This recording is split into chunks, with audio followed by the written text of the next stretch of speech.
Ministro Moraes dobra a aposta. O que isso tudo significa? O que pode acontecer? O risco que o Brasil atravessa neste momento. Claramente há uma resposta, há uma escalada e pode evoluir para eventuais sanções contra o ministro e, mais do que isso, até mesmo contra o Brasil.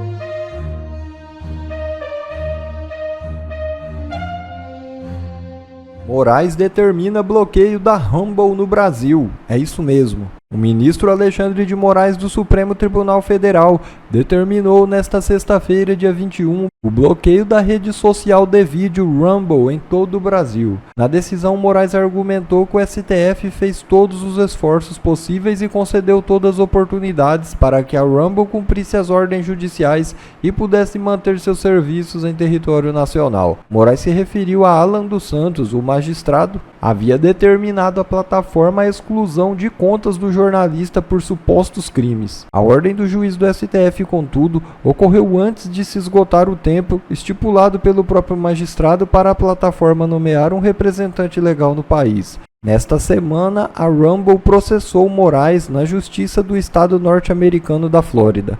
Na ação, a empresa afirmou que Moraes promove censura, além de violar direitos dos Estados Unidos. A Truth Social, mídia social criada pelo presidente dos Estados Unidos, Donald Trump, compartilhou das mesmas acusações contra o juiz. A Rumble não é a primeira rede social que se torna alvo de Moraes. Em 30 de agosto do ano passado, o ministro do STF havia determinado a suspensão do X no país. A plataforma sob controle do empresário Elon Musk voltou ao ar no Brasil 40 dias depois. E CEO da Rumble pede ao X que preserve registros da conta de Alexandre de Moraes. É isso mesmo. O CEO da Rumble, Chris Pavlovski, anunciou nesta sexta-feira que a sua equipe jurídica solicitará ao X a preservação dos registros da conta do ministro Alexandre de Moraes do Supremo Tribunal Federal. Mais cedo, o magistrado desativou seu perfil na plataforma de Elon Musk. Parece que Alexandre de Moraes excluiu sua conta no X, possivelmente apagando registros, escreveu Pavlovski na rede social.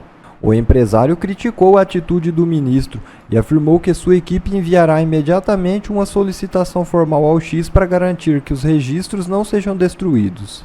Essa não é a conduta que se espera de um ministro da Suprema Corte em qualquer país, acrescentou Pavlovski. A manifestação do CEO da Rumble ocorre em meio a um embate jurídico entre Moraes e a plataforma de vídeos. Nesta semana, a Rumble e o grupo de comunicação do presidente dos Estados Unidos, Donald Trump, processaram Moraes na Justiça da Flórida, acusando-o de censura e violação da soberania dos Estados Unidos. A ação questiona decisões do ministro que ordenaram a remoção de contas em redes sociais e o fornecimento de dados sigilosos de um jornalista brasileiro identificado na petição como dissidente político A, possivelmente em referência a Alan dos Santos, que vive nos Estados Unidos. Jornalista informa que general da ativa do Exército Brasileiro mandou recado para Alexandre de Moraes, avisando-o para que vire a página. Na gravação da delação do tenente-coronel Mauro Cid, ele disse que já não acreditava em golpe, uma vez que o Exército tinha refutado essa hipótese. Segundo o texto que Alexandre de Moraes ditou para a secretária, reproduzindo a fala do delator ali, na hora. Hoje, o ambiente dos quartéis, de certo modo, complementa essa posição. Um general da ativa disse numa conversa particular nesta quarta-feira, depois de divulgada a denúncia contra Bolsonaro e os outros 33 envolvidos, que, aspas, o destaque que eu faço no documento do PGR, do Procurador-Geral da República, é quando ele coloca que o Exército foi uma vítima. E eu acho que foi, sim, vítima da conspirata. Fecha aspas. Essa fala do general da ativa, que termina dizendo filosoficamente que na vida se colhe o que se planta, expressa a posição predominante nas Forças Armadas, confirmadas em notas oficiais dos comandos e em declarações variadas do ministro da área. As Forças Armadas, que, segundo as investigações, inviabilizaram o golpe, insistem no único ponto agora, que a página seja virada cumpridas todas as fases do devido processo legal.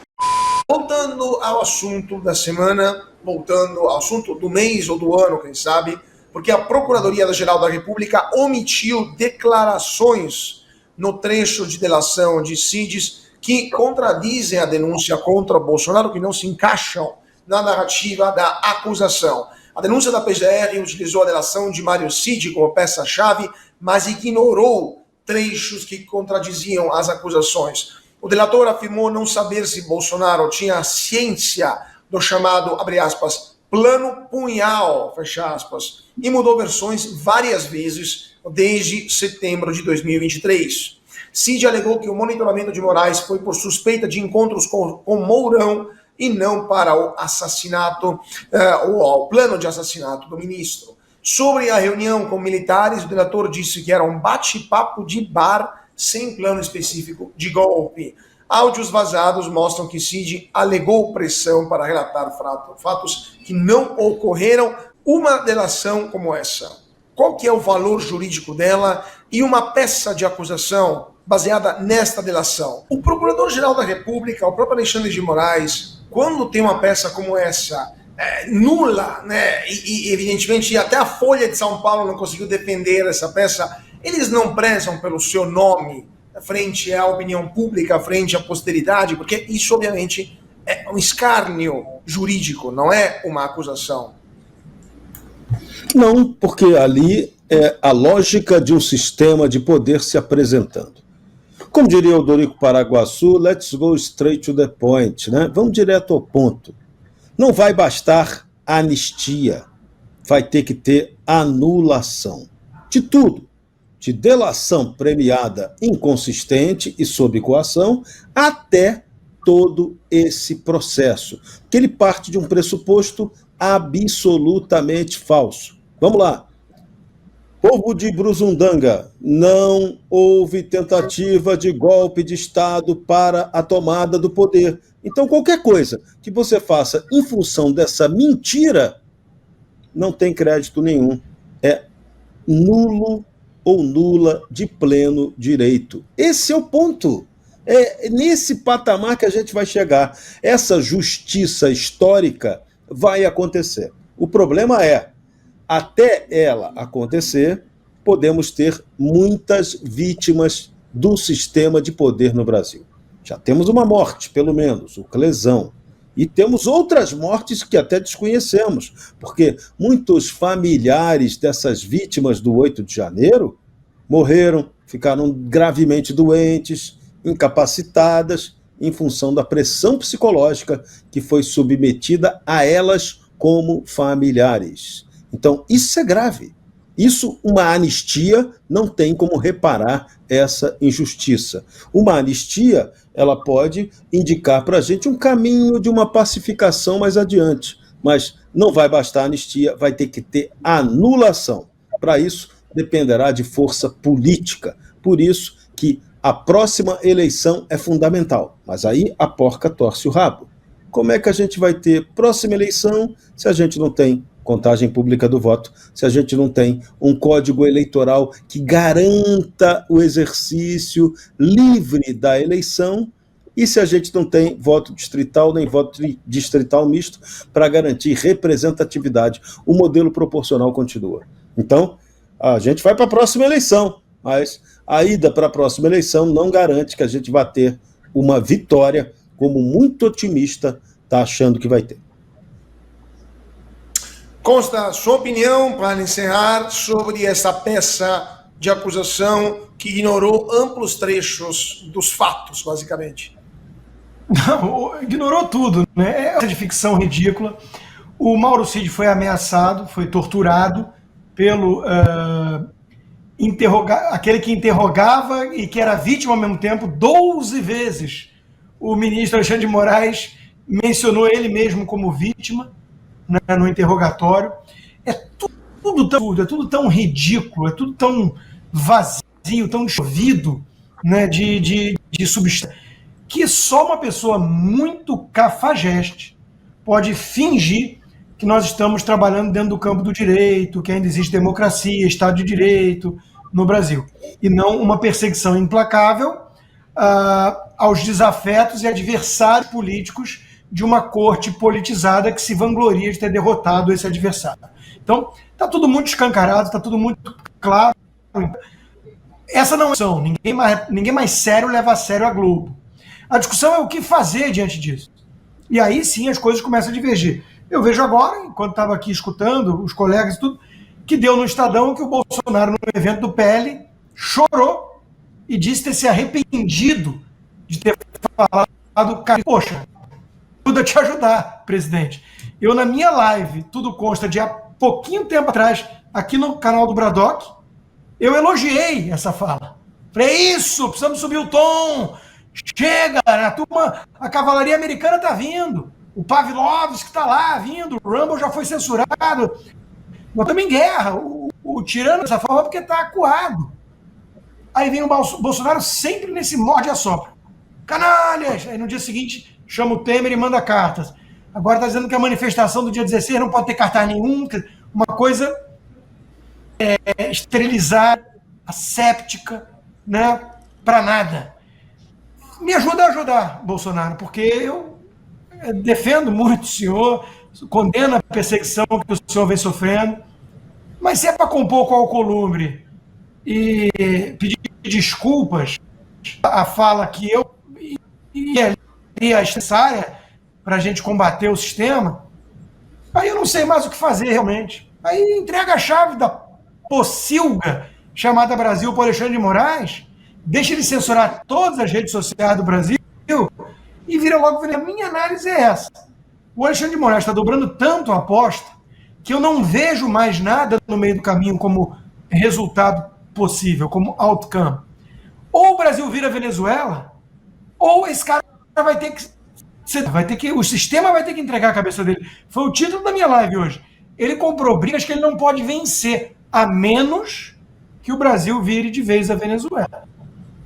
Essa é a única possibilidade. Então, se a gente for dar uma de Tarcísio, né? Não, veja bem, não bata de frente, é preciso elogiá-lo. Se esse é o caminho do Brasil, eu lamento informar a vocês que estão aí me atacando, né? Ah, é fácil para você falar que está fora do Brasil. São os mesmos que defendem o canguru. Eu lamento informar, mas vocês já perderam. Aí vocês já perderam.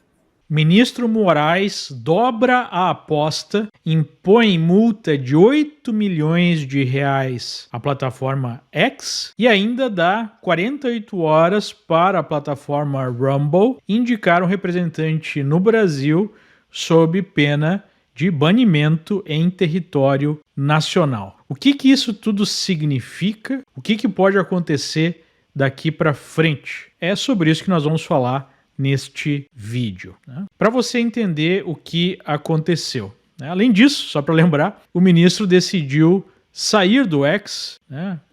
Deletou a sua conta. Esse foi o assunto do momento nas últimas horas aqui nas redes sociais, né? O que tudo isso sugere? O que está acontecendo? Bom, nós falamos no último vídeo sobre uma ação judicial que a plataforma Rumble abriu contra o ministro Alexandre de Moraes. O advogado, inclusive, deu uma entrevista na CNN, deu uma entrevista no canal do Paulo Figueiredo, explicando que a tese é muito simples, na verdade. Se você tem uma empresa americana e você tem um usuário dessa empresa americana em território americano, na jurisdição americana, como é o caso do jornalista Alan dos Santos, né, o perseguido político que está em asilo aqui nos Estados Unidos, não há a possibilidade da justiça brasileira tomar decisões em relação a essa empresa americana, em relação à existência ou não de um perfil de um sujeito que está protegido, né, pela legislação americana por conta de uma decisão da justiça brasileira. Isso seria uma espécie de busca de uma jurisdição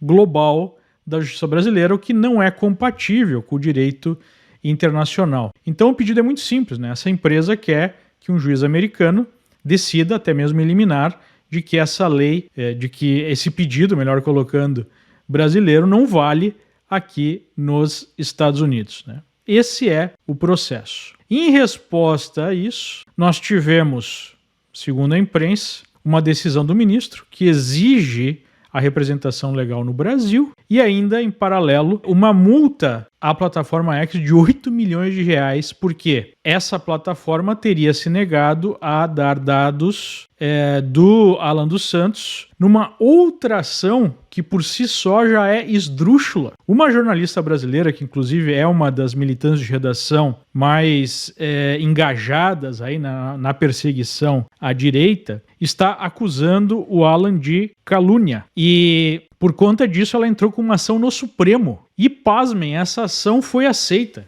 Claramente essa ação é uma ação para primeira instância, porque o Alan dos Santos não tem prerrogativa de foro, ele não é uma autoridade que deve ser julgada no Supremo. Mas o caso não só foi aceito pelo Supremo, como houve esse pedido de dados numa situação parecida com o que o advogado do Rumble coloca. Peraí, se o sujeito está nos Estados Unidos, para fazer uma solicitação de dados, teria que ir pelo caminho do acordo de cooperação que existe assinado entre os Estados Unidos e o Brasil, e não simplesmente um pedido direto lá no Brasil, né? Isso não foi feito. O X se negou, até porque o Marco Civil da Internet, até onde eu entendo, não exige que haja uma série de registros, né, de dados de usuários de rede social, mas esse é outro papo. E aí vem essa multa. Ou seja, claramente há uma resposta, há uma escalada. E qual é o problema dessa escalada? O problema é que o próprio advogado, que nós temos que lembrar, né, não é um mero advogado, é um sujeito de confiança de Trump. Uma das empresas de Trump está junto nesse processo contra o ministro Moraes, a True Social. O Elon Musk, que é o dono do X, é uma espécie de braço direito hoje de Trump na administração Trump aqui nos Estados Unidos. Então, isso rapidamente pode evoluir para eventuais sanções contra o ministro e, mais do que isso, até mesmo contra o Brasil, né? O que seria muito ruim para a economia nacional. Nós não estamos falando aqui, e é preciso entender, só do caso brasileiro. Na semana passada, o vice-presidente J.D. Vance foi até Munique num fórum de segurança e apresentou a seguinte questão para líderes europeus. Ora, nós estamos numa aliança há muitas décadas, só que uma aliança requer valores que nós defendemos em conjunto. Como é que nós vamos ter uma aliança se a Europa não defende mais a liberdade de expressão e a liberdade política? E ele foi direto à repressão que a União Europeia coloca contra a direita e a repressão contra a própria liberdade de se expressar nas redes. Está para entrar em vigência uma nova lei europeia que pode multar as empresas, principalmente as norte-americanas, em até 6% do faturamento global, né, o que é muito pesado. Então, o que nós temos é uma percepção correta por parte do governo americano de que há um ataque em nível global contra os valores fundamentais americanos, entre eles a liberdade de expressão, a liberdade de associação política. E o Brasil se apresenta como um dos postos avançados dessa lógica globalista de censura e perseguição à direita. Então, o que eu percebo é a possibilidade do Brasil ser utilizado até mesmo como exemplo sobre como a administração Trump pretende lidar com esse tipo de ataque, não só aos valores americanos, mas às empresas americanas, né? É isso que está em jogo. Por que isso é muito arriscado? Porque a gente sabe que regimes socialistas, como o regime brasileiro,